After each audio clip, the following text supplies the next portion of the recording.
Hello and welcome. I'm your host, Elizibar. We're going to talk about this, well, kind of old issue of Justice League Europe. This book is like 30 years old now or something. It's crazy. I think there's like an ad on the back from 1992. Yeah, look at that. Top Gear by Kimco. I don't even think Kimco exists as a company anymore. And, usually I don't talk about books that are this old, but this one, I had such a fun time reading it with some of the stuff that's going on in it that I just couldn't resist. So you've got the Justice League Europe team, which is like Plastic Man, Power Girl, Green Lantern. I just totally forgot his name. Metamorpho, whatever Fox her name is, one of the Flashes. Like, it's a pretty like interesting, diverse lineup. They're doing cool stuff, and they're battling this monster called Cthon. And at this point in the book that I'm showing off here, where Wonder Woman shows up, they have just smashed the monster. They beat the crap out of the monster. And the monster then split into four more monsters that they got to deal with. Then Wonder Woman shows up, and they have a great fight. And the fighting, all the action, and that kind of stuff is like very competently done. It's a lot of fun to flip through, a lot of fun to read. It's a good book just based on the action. Like, maybe not like the best Justice League comic ever, but it's a very satisfying comic when you read it. Plastic. Oh, I think I called him Plastic Man, didn't I? No. That's the elongated man. Oh boy, somebody's gonna leave me a comment about that. Probably not. But he kind of does the same thing that Plastic Man does. He's not too serious. He stretches. Now, the thing that makes this interesting, I thought, was after the battle, in the aftermath, they're explaining what's going on. So you have like Green Lantern here and Power Girl. They don't know these things. Wonder Woman knows a little of this stuff. And Rex there, I think his real name's Rex, isn't it? He knows it just as well. About how there's light and darkness, the Olympians and the chthonic gods, like the Titans. And so we get like some of that backstory from Wonder Woman. We get like Metamorpho's oh, please tell me his name is actually Metamorpho.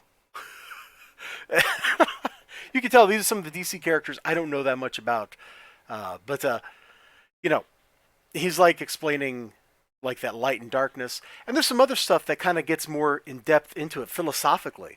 And I thought that material was the real heart of this book. It's like competently executed action comic. If you're 10, you're going to have a great time with like half of the book. And then underneath that, there's a lot of other stuff.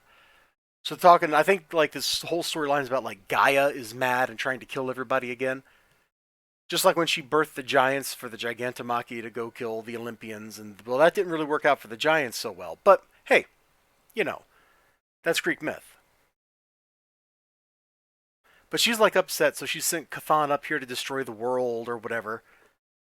And that underworldiness, the darkness, the chthonic stuff, because it's been repressed and submerged under a literal rock, right here, you can see it. Like he's figuratively showing it to us, but it's literally what's happening. It's festering, it's getting stronger, and all that kind of stuff. And I really enjoyed that kind of discussion as I went through the book. Like I had a good time with it. There's like a setup for Peter Cannon Thunderbolt in here, and I'm just like, I don't even remember that character at all. There's just lots of this good discussion-y kind of stuff going on here. And I did want to point out this one panel here. Like, look at Green Lantern's butt right there. Exploitation. Like, that is the most blatant exploitation I've ever seen of a male character in a DC comic outside of the stuff they put, like the poses Nightwing gets into. Like, come on. Ladies, somebody put a ring on it. Oh, wait, he's already got one. Missed an issue? Oh, man, that's terrible. Just like today, you couldn't get back issues hardly back then. Like, if you were like 2 months late on an issue, good luck finding it. Whether that was at a newsstand or at an actual comic book store. Like, you're probably not going to find it. It's probably already sold out, bro. Periodicals are a weird, weird business. But this was a really fun read. Like, I was surprised. I've read some of the other issues of this. I'm slowly like collecting all of these things for free out of the 50-cent bin. Like, you can tell this book's got like a maybe you can't see it in the glare, but it's got like a spine roll and stuff. So it's not in great shape, but I'm slowly collecting them all for free. And I've read some of the other ones, and they haven't impressed me very much. But this one totally did. Like, I'm there for this, man. I am there for this. If I had picked this up as a kid, 11 years old, and I read it, I probably would have bought more DC books, or at least more of these Justice League Europe books, because this was a lot of fun. Anyway, you all take care of yourselves. You have a great day, great night, great whatever you got going on. Hope to see you again next time. Until then, bye bye.